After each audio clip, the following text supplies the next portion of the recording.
Hello friends, this is a Indian Express explain page articles I'm going to read. So here we go. Explain why China has a relaxed its two-child policy to three.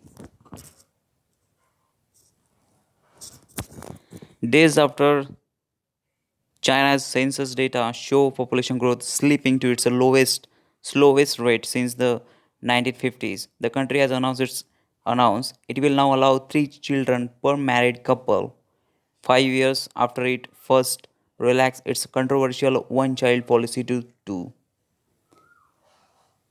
China's one child policy, which had been enforced by then leader Deng Xiaoping in 1980, had remained in place until 2016, when fears of a rapidly aging population undermining economic growth forced the ruling Communist Party to allow 2 children per married couple.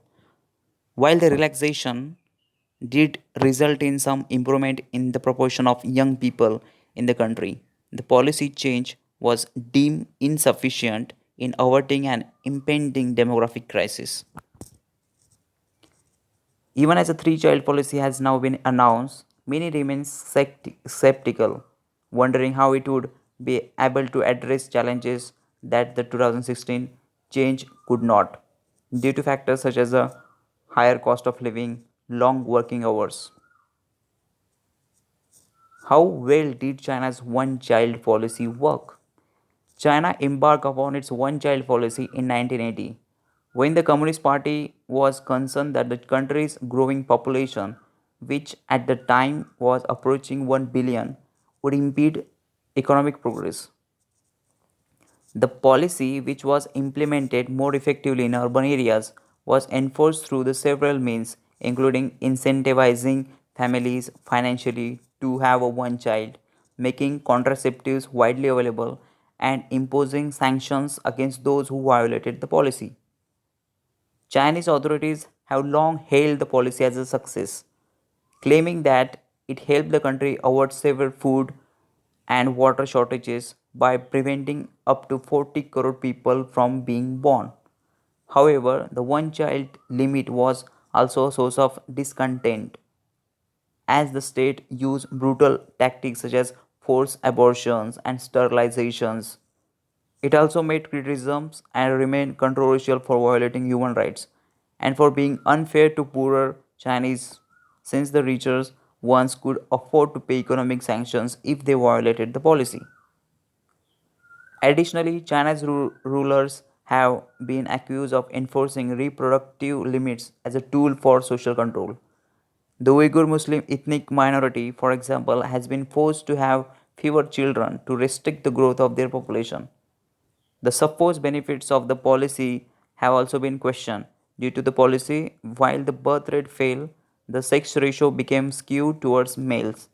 This happened because of a traditional preference for male children in the country, due to which abortion of female fetuses rose, and so did the number of girls who were placed in the orphanages or abandoned. Experts have also blamed the policy for making China's population age faster than the other countries, impacting the country's growth potential.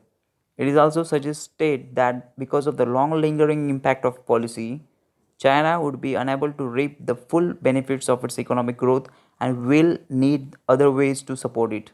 Unlike India and other Asian economies such as Indonesia and the Philippines, who have young population, India's population, for instance, will start aging from the middle of this century onwards. Did relaxing the one child policy help? From 2016, the Chinese government finally allowed 2 children per couple, a policy change that did little to erase the rapid fall in the population growth. China's 2020 census data, released earlier this month, shows the country's rate of population growth falling rapidly despite the 2016 relaxation. Last year, 1.2 crore babies were born in China, down from 1.465 crore in 2019, a fall of 18% in 1 year as per its National Bureau of Statistics. The country's fertility rate has now dropped to 1.3, far below the replacement level of 2.1. necessary for each generation to be fully replenished. The United Nations expects China's population to begin declining after 2030, but some experts say this could happen as early as in the next 1 or 2 years.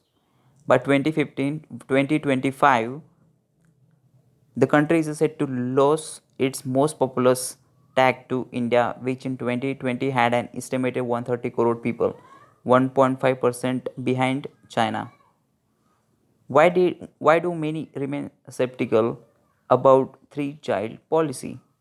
Experts say relaxing limits on reproductive rights alone cannot go a long way in averting an unwanted demographic shift. The main factors behind fewer children being born, they say, are rising cost of living, education, and supporting aging parents. The problem is made worse by the country's pervasive culture of long working hours. There has also been a cultural shift during the decades in which one child policy remained in force, with many couples believing that one child is enough and some expressing no interest in having a children.